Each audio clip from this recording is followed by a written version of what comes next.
Colonel Callahan is here because we did a project with the Unsung Heroes. We've had other heroes come in and speak to everybody, so it's an honor to have Colonel Callahan here. And the students did a great job with the assignment, and we will begin. A hero is someone who devotes their time and effort towards the wellness of others and still cares for themselves. A hero lives their lives through honesty and integrity. A hero is the person we'll be telling you about today who falls under all these categories. This person's career is an amazing example of what a hero should be. From helping New Jersey recover from Superstorm Katrina as Recovery Bureau Chief and working with state and federal partners to implement long-term recovery effort strategies to protecting the people attending Super Bowl 48. This person needs to be recognized as a hero to more people. Being professional and having commitment in the work settings is one of the major beliefs a hero has. This hero has provided all those standards the hero should have with integrity and accountability through his career, dedicating himself through his work and efforts to make New Jersey a great state. Governor Phil Murphy says he is an established law enforcement professional with a history of strong leadership. New Jersey is lucky to have him continue in the role and help keep our residents and state safer. He stood up to the state standards and served our commanding officer of the emergency management section. This hero has helped others in times of need when there isn't, but was there to help others. You need to move it up? Okay. Someone who personally impacts their lives and does not do it for themselves is a hero. This person's determination and courage has led to many great accomplishments. He's capable of anything that will come to him. His values have contributed to him being a hero. He served more than 26 years in the New Jersey Police Department. In conclusion, Colonel Patrick J. Callahan is a hero who has devoted his time to make New Jersey the best it can be. Through his efforts and his work that he has put in being the Superintendent of New Jersey State Police, Chairman of the Command and Control Subcommittee of the Emergency Management Section, State Director of the Office of Emergency Management, Chief Financial Officer, and Recovery Bureau Chief. This hero has displayed leadership qualities, integrity, and responsibility.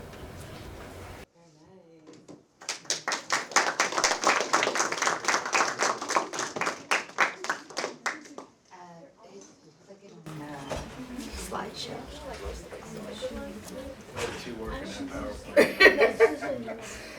We learn from them. It's true. Because they know how to do it.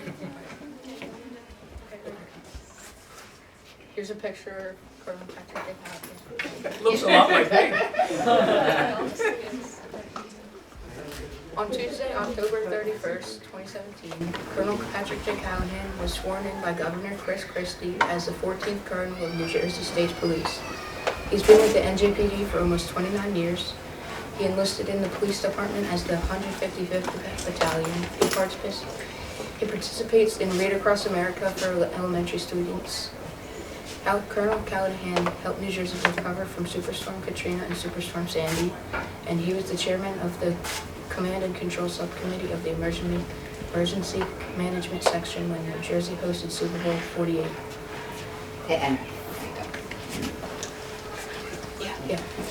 These are his accomplishments, which I mentioned in the speech. He was chairman of the Command and Control Subcommittee of the Emergency Management Section, State Director of the Office of Emergency Management, Chief Financial Officer, and Recovery Bureau Chief. Okay, this is mine. Okay, why is he a hero? Colonel Patrick J. Callahan is a hero who has dedicated his life to protect others and change people's perspectives. The Colonel's contribution to New Jersey has impacted lives daily, immensely helping those in need daily. And now they have some questions for you, if that would be Hope okay. I'm ready. What is your hardest part about being a police officer? Hardest part about being a police officer? It's a good question. I think for me, is when we lose a trooper. That is a hard part. Knowing that risk comes with this job, that whether that's a car accident, whether that's a shooting, to have to go and let that family know that their trooper isn't coming home is probably the hardest part. It's something I've had to do way too many times. I get very close with those families and remain close. We've lost 77 troopers in 103 years. I've unfortunately had to do those notifications, starting with Trooper Raspa back in 2015, which was almost 9 years ago this May. And it was just like one after another. It was a real tough time for us. But that's probably the hardest part, is probably when we lose a trooper. Just before I came, I reached out to the Georgia colonel. The Georgia State Police has lost 2 troopers in the last couple of weeks. And I know what it's like to sit in that house and try to comfort a family that has just lost a husband, a father, a brother, a son. So I reach out to all those colonels and chiefs when they lose somebody. So that's definitely the hardest part. What's your favorite part about being a police officer? My favorite part is that it's different every single day. Whether it is something like this, I was telling your principal, whether I'm in a kindergarten class with Read Across America, whether I am at a graduation at Rutgers with criminal justice students from kindergarten to seniors in college. I love seeing the potential in all of you. You're all in 8th grade, right? And I can take me back to 8th grade up in northern Morris County. I went to a school up in, I grew up in Bud Lake, which is a real small town up in Morris County. But I think about the impact of 8th grade had on me and what I found that I wanted, what I liked about school. I liked school. I enjoyed it. I became an English major when I went to Villanova. I loved to write. I loved to read. Math wasn't my strong point, but I made it through algebra and physics, and geometry was really tough for me. But I look at you as students and that potential that's there. Nothing's better for me, as far as another favorite part, is whether I've coached somebody in baseball and football since they were 5, and they grow up and come to me and say, "Coach, I love still being called coach. I'm thinking about being a trooper." And I'll take them to headquarters and I'll show them our museum and I'll show them around, and then a little time goes by, they get into our academy, and then they come across the stage, and here I am handing somebody who I've known since they were 5 their badge to become a trooper. That's a pretty special thing for me. And one of the favorite parts is to watch young women and men who I've known my whole life grow up and hopefully look to me as a role model, not just in the state police, but as what it means to give back to your community. So I love that part about being a trooper. And it's different every day. Every day is, I'll be in New York City tonight after this, I was telling your principal, so I could go from Atlantic City to New York City, all points in between. I could be in Poland, I could be in Arizona at the border. Pretty special opportunity to go out and represent our great state in that capacity too, so I love that too. Give an example of a time when you had to make a split decision, and what was the outcome? Split-second decision. You don't have to do that too much in this position because you have time to consult with your other commanders, and whether you're trying to figure out a use of force policy or pursuit policy. Split decisions mostly happen when you're a road trooper out there and having to make a quick decision. Whether am I drawing my weapon? Am I using my weapon? Thankfully, knock on wood, I've never had to fire my weapon in the line of work for me. I've had to draw it a few times, but probably a split-second decision. Probably one of the most nerve-wracking things for me was being on the side of the road on a motor vehicle stop, and a car was coming down. The driver had fallen asleep, and I had to jump on top of the hood of my troop car, and he took the mirror off of my driver's side. So that was probably about as split second as could be, because if it was another second or two, it probably wouldn't have been the greatest outcome. And that happens a lot in the trooper's day, where you do have to make those split second decisions. And when you do make those split second decisions, the rest of the world has time and time again to watch it again. So we all wear body-worn cameras, and we have cameras on our dashboard. So if you do something that may not be in line with the rules and regulations, the news, the media, the community is going to say, why did you do this? And watch it frame by frame. But when you're living it in the moment, it happens like this. So that's why training is so important. That's why education is so important, not only in 8th grade, but certainly when you're a trooper and as you move through your career, to just try and keep honing those skills so you go out there and serve the public as best as you can. Describe a time when you were faced a stressful situation and it demonstrated your coping skills. Stressful situation? That's almost every day of the week. I think one of the most stressful things, and you'll remember it because you were probably in whatever 5th or 6th grade, was COVID. You saw the impact that touched. And again, I have been in emergency management for a long time through Superstorm Sandy, the Super Bowl, We have the honor of hosting the World Cup in 2 years. That is a phenomenal responsibility. When 20% of the Earth's population are watching a game that's going to be hosted in New Jersey, that's a huge responsibility. And it's not just one game, it's 40 days leading up to it and 7 games in the final. What were we talking about? Stressful situation? Stress. So stress, I think COVID, I do think back to COVID because there was no playbook. Other things, whether it was a hurricane, a tornado, and a hurricane comes, like Sandy came, we knew we had to replace roads, we knew this bridge needed to be repaired. With COVID, that was very different. It felt like that storm just kept coming. Was social distancing the right idea? Was masking the right idea? Washing hands, contact tracing, all the things. You all at home on your laptops struggling with connectivity. It was very stressful, and it was stressful.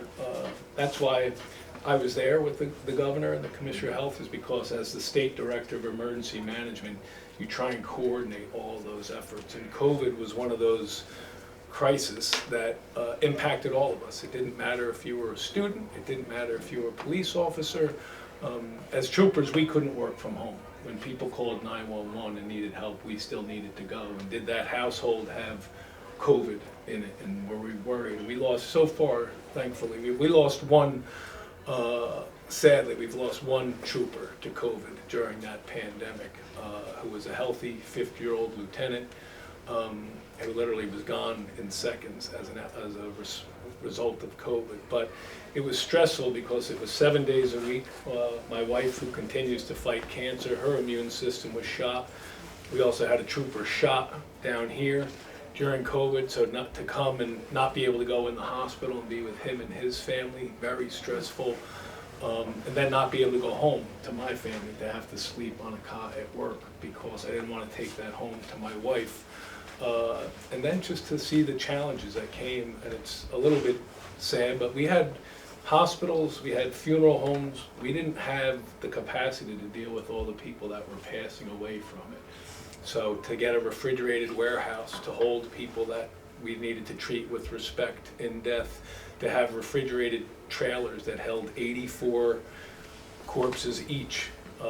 It was sad, but we took that responsibility on, having never gone through that before, to have funeral homes call and say, Colonel, I need help, I can't take this anymore. It was stressful for me because I wanted, as troopers, we want to bring calm to chaos. That's why our training is so hard. We want to show up at an overturned tractor trailer and have people go, whew, the state police is here.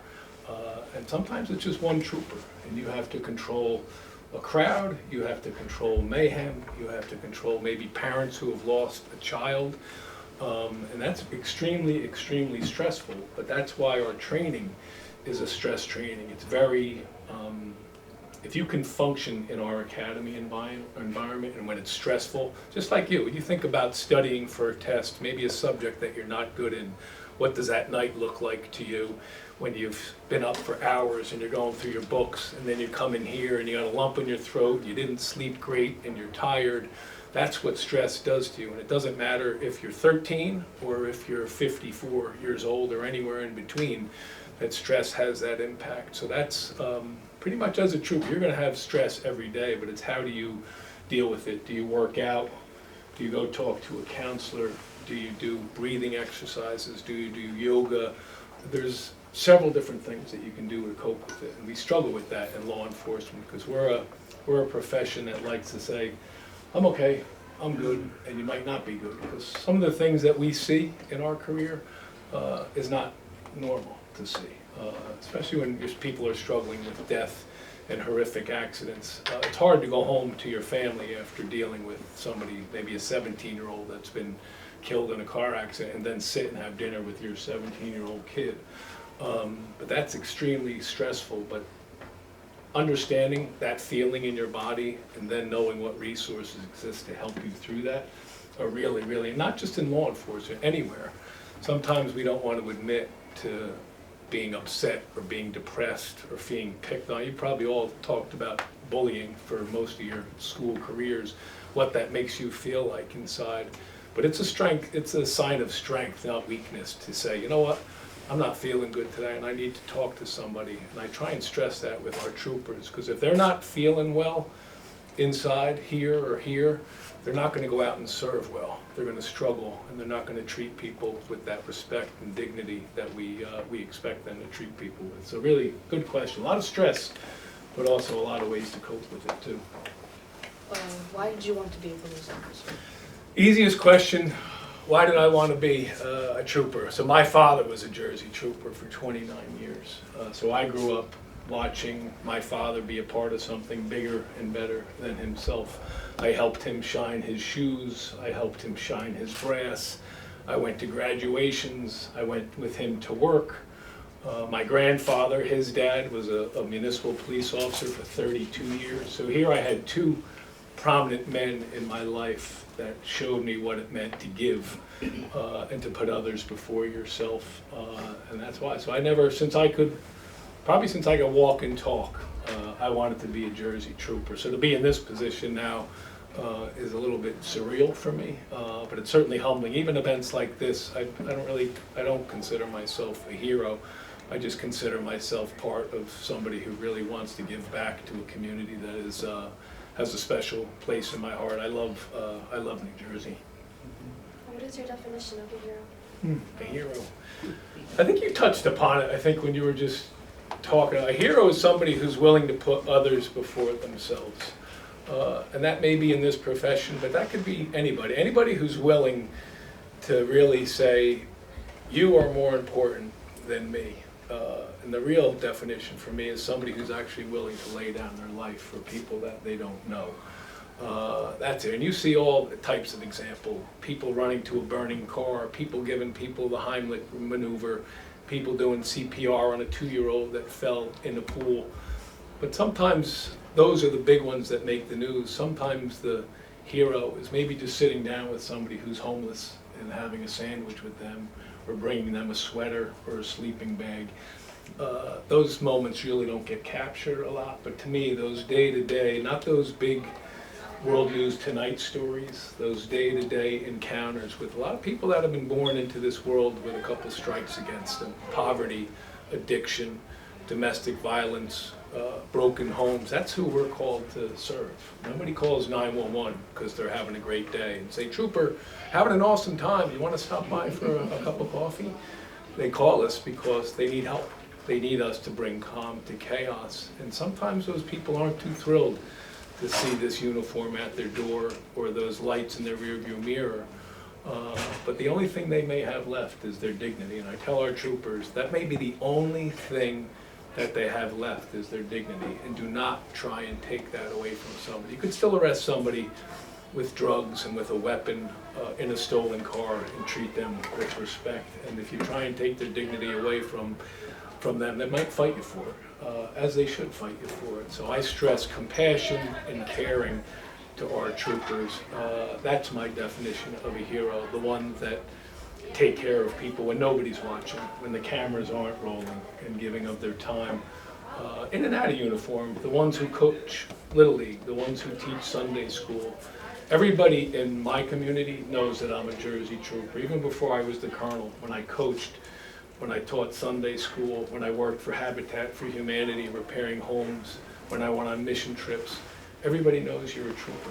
So it's what you really do when you're out of this that's just as important as what you do in it. And that's what I think people, we use that term hero, I think, a lot, and rightly so. I think our military veterans are heroes that leave their families and go over to serve overseas. And again, anybody who's willing to put others before themselves is probably the simplest definition of hero for me. Last one, do you consider yourself a hero?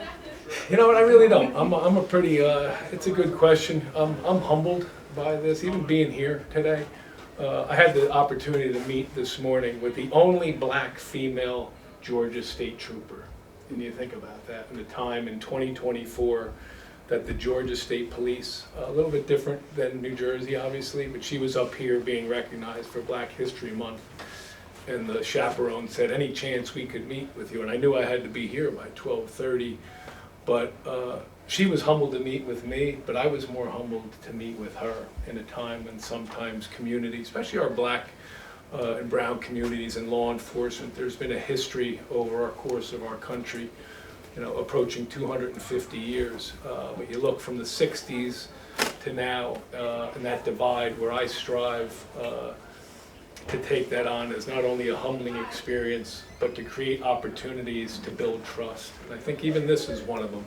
You might have bad encounters with law enforcement, and that happens sometimes, but that negative encounter should never leave anybody feeling like they were treated poorly or treated without respect. So I don't consider myself a hero. I consider myself somebody who is thrilled and completely blessed to be a Jersey Trooper, to grow up and be able to do what you love to do. My grandmother used to say, do what you want to do that you love to do, and you really never work another day in your life. And I plant that seed for you to challenge yourselves. Doesn't have to be in law enforcement, could be lawyer, could be doctor, could be plumber, could be electrician. It doesn't matter what it is, but if you truly enjoy it, the getting paid for it is just the bonus, really. You get paid every 2 weeks. I'm sure your teachers, I see that passion through teachers throughout the entire state that come here. They don't make a ton of money. They come into this profession knowing they will not be millionaires, but they come into it knowing that they'll have an impact on your lives. And they plant that seed in you, and you go out, and maybe 20 years from now, you're a teacher, and you're passing that baton on. I often use the analogy is, I'm thrilled with people that are willing to plant an acorn, knowing that they'll never have the ability to sit under the shade of that tree. But their great-grandchildren will, and your great-grandchildren will. So be that person that wants to plant that seed and nurture it, water it, make sure it gets the sunlight that it needs, and then you grow into what? A productive, caring person, regardless of what you do for a living. Like I said, I think I challenge you to do that. Really find what you want to do. Because if you don't, if you settle on something, and I use that word, if you decide I'm just going to do this, I don't know, college seems hard, I just want to, and nothing against if people who choose not to go to college, to go to the military, but find what you're passionate about. Find what makes you want to get up in the morning and put your feet on the floor and say, I want to go do that. There are days when I want to go home early. I'll be completely honest with you. I'm sure your principal and teacher can say that to you too. But there's not been a day when I haven't gotten up and said, I want to go to work and I want to make a difference. And I challenge you to do that too. I know you're only in 8th grade. High school will go like this, as will if you go to college, regardless, 2-4 years, or go into a trade or go into the military. It goes quickly. So find what you love to do and try and make it your life's work, and I can trust you'll never look back with any regret. The last thing you want to do is go to your retirement party and regret what you just did for the last 30 or 40 years. I can tell you that. I've heard from far too many people that regret giving up on a dream. So find what you're passionate about and do it. That's my hope for each and every one of you, and I see it in all of you. I see that potential in each and every one of you. Any questions from the audience? Gotta be a few. Okay. So, have you ever been interested in joining any military branch? I am still, and I talk about it with one of my closest friends. He retired as a lieutenant colonel. I was always disappointed that I didn't go into the Marine Corps. And I was supposed to be signed up. When I went to Villanova, I was all set. I had done all the testing and paperwork to be in the NROTC, which is the Navy/Marine Corps side. And to this very day, I regret having not served my country in that way. And if I did, it would have been in the United States Marine Corps. But great question. I don't get asked that too much. Yes, sir. Have you joined JROTC in high school? Excuse me? Have you joined JROTC? I did not in high school. Our high school didn't offer it back then. So I graduated high school in 1987, probably when a lot of your parents weren't even in high school yet either. But they didn't have that then. And that maybe have spurred me on, having those examples and that discipline. Again, I had it at home with a dad who was a trooper. My brother-in-law is a trooper. I had so many examples in our town of, I could probably name 15 of people close to me in age, a little older, that became troopers. And I'd like to think that my dad had something to do with that they saw in my father somebody that they wanted to emulate and somebody that they wanted to be like. And I hope that's the case for me in my community. But good question. Any other questions? Ninth graders, anything? Work-wise, anything? Did you go to college? Excuse me? Did you go to any colleges? I did. I went to Villanova for my bachelor's degree. I went to Fairleigh Dickinson for my master's degree. I stopped there. I have not gone for my PhD. As we say, PhD in my house is post-hole digger. But I did. And college was an awesome experience for me. Villanova, not only beyond basketball, I played rugby there, and again, I was an English major. It taught me how to write. In this job, I have to write a lot, whether I'm requesting funding from the governor's office or the legislature, whether I'm working with the attorney general on policy, whether I'm writing a letter of recommendation for somebody trying to get into West Point or Annapolis. I love to write. It's just something that I still enjoy doing. And I love music. I play the bagpipes and I play the harmonica. So anything with hot wind, I'm your guy. What else? I just share one thing about the state police too. A lot of people think that it's just troopers on the road giving out tickets and going to car accidents. We have 120 different specialized units in the state police. Major crimes, so that's homicide investigations. We oversee the port security at Port Elizabeth. We have every lab that we're responsible for any drugs or weapons that are seized in the state of New Jersey. We have aviation helicopters. We have about 75 boats because we have 130 miles of coast and 110 lakes. We have our SWAT teams. We have arson bomb. We have missing persons, human trafficking, polygraph to interview people who we think are not being truthful.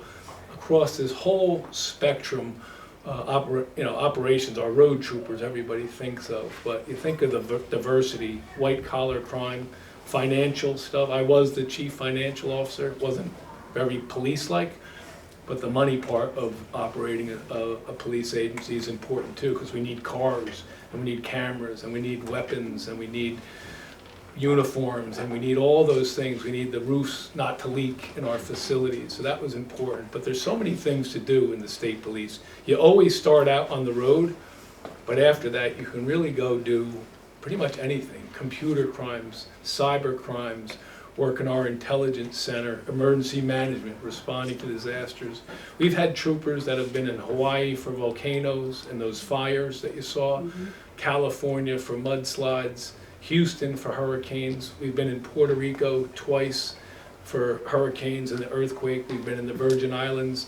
The rest of the country knows that our urban search and rescue and our emergency management are willing to go anywhere, and we're always one of the first that they reach out to and say, hey, can you come to Louisiana in the wake of a Hurricane Katrina, and can you help us? And that's a pretty special place to be. So I just want you to not just think of the state police as that, always seeing them out on Route 55 or 40 or on the AC Expressway, that we do more than that. And we do cover about 100 towns in New Jersey that do not have their own police department, 14 of them right here in Cumberland County. So just planting that seed for you too, if you were thinking about law enforcement. It's not just up and down the highway. There's so many other things that we offer in the state police, and that's what makes it so great, that not only diversity of people, but diversity of thought and diversity of background and where you've come from. So, anything else? Any questions about my uniform? I usually get that from like the first graders, like, have you ever shot your gun? No, I have not. What else? Nothing else? I have a question. Oh, go ahead. Since you're such an excellent writer, are you going to write a book about yourself? You know what? I thought about it. We were talking about it today, and I was disappointed. So I use my message to so our oath. Whenever you take an oath, and maybe some of you will take it in a profession, whether that's doctor, lawyer, law enforcement. There's several professions that have an oath, but it ends with the same 4 words. Anybody know what they are? So help me God, right? The same 4 words. And then there's a period, but I ask our troopers when they're out there at night, so help me God, when I have to wrestle that person on the side of the highway, or so help me God when I have to let somebody know tragic news like I have, so help me God. And he does, and that's what I would have loved to have called, my pens are made up and they say, so help me God, ... But unfortunately, the former Vice President Pence stole that as my title. because he was faced with a challenge, obviously, on January 6th, trying to certify that election.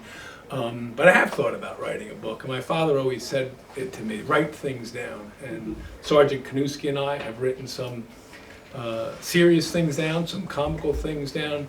The things we wrote down in COVID, it was a different time out there I'm during the school COVID. nurse, so I know. Yeah, so you know what Yeah, I you watch went you every through. day. Yeah, so only about 300 I'm sorry that you had to watch it. But I had to sit there. But you But- did a good job. But I would have considered writing a book, and not in a. And I don't know what it would be, but I think it would be maybe a blend of leadership, a blend of caring, kind of shift the culture of law enforcement. Law enforcement for a long time has been viewed as the warriors of society. We had veterans coming back from World War II or the Vietnam War, and it was natural for them to go into that profession. But they started treating the community like the enemy because that's what they were used to. They were used to being shot at by people that were trying to kill them. But it was hard to transition back into a community that just wanted a caretaker. So I'm trying to swing that we call it a paradigm shift in culture, that you're a community caretaker. Very few times in my 29 years have I had to be a warrior. A handful of times, you do. You need to take action in order to take somebody into custody. But as I said, most times, people want to see somebody who's caring and compassionate show up. And whether that's somebody broke into their house, whether that's somebody smashed their mailbox or threw eggs at their house on mischief night, they want to see somebody who shows up and truly cares. And that warrior mentality, although necessary, very few often, or very seldom do you have to flip that switch. So that's kind of my goal, and maybe that's what I would write about, that shift that needs to happen across the country from warrior to really community caretaker and peacemaker. Well, you know what's interesting, because I do a lot of laws. Vineland's code for police officers is peace officers. That's what that code reads. That's right, yeah. So I don't know if Peace. anybody knew that. Yeah, peace officers, like I said, calm the chaos, peace out of conflict.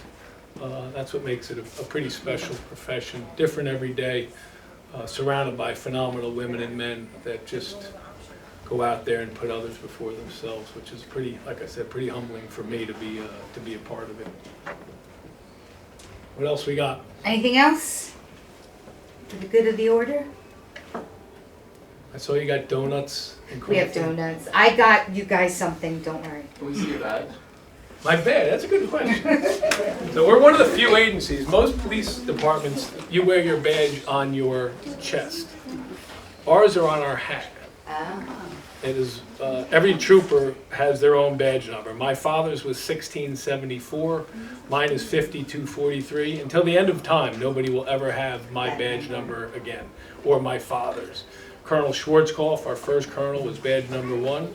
And in 103 years, we're up to 9257. So in 103 years, about 90 people a year get that privilege of calling themselves a Jersey trooper. So if I see a trooper at headquarters or out of their car without their hat on, they hear it from me because that's what identifies them. So when you see that trooper like this, and I'll yell out my window, "Did the warehouse stop giving out hats?" They know, you know. But it also is something about professionalism, about posture. People say, "How do you see out of that hat?" You actually see quite well because it forces you, that visor that comes down, it forces you to kind of put your shoulders back, keep your head up straight, and you know, have conversations. But the difference of me walking up to your car and wanting to be constructive, not mean, but constructive, the difference, "Excuse me, ma'am, can I have your license and registration?" as opposed to this. "Excuse me, ma'am, can I have your license and registration?" Which one do you think has a little bit more authority to it?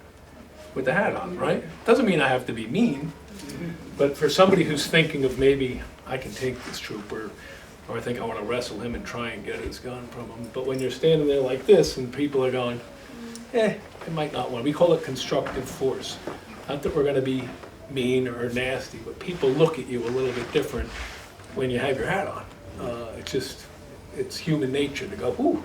I hope people say that I'm pretty squared away. But it's why I shine my leather. It's why I shine my brass. Because if I got out, if I came in here and my belt was undone and my shoes weren't shined, you would go, doesn't really care that much about himself. And if he doesn't care about himself, does he care about his agency? Does he care about me? So that's why we talk about that attention to detail and caring and taking pride in how you look, but more so if you look and feel that way, that you'll also treat people and give them the respect that they deserve. Great question about the badge. So, like I said, only one. You'll only ever have that. And there's some people that have disgraced it, and they don't get to wear this anymore. And those vast majority do a phenomenal job and have great careers. But those that violate that integrity and that honor and duty and fidelity that we talk about, they no longer have the privilege of calling themselves Jersey Troopers. Good question. Would you mind if we took a picture this way with the students and Colonel Callahan? Yeah, Would that be okay? Where would you like me? In the middle, back here? Yeah, in the middle, back here, come on guys.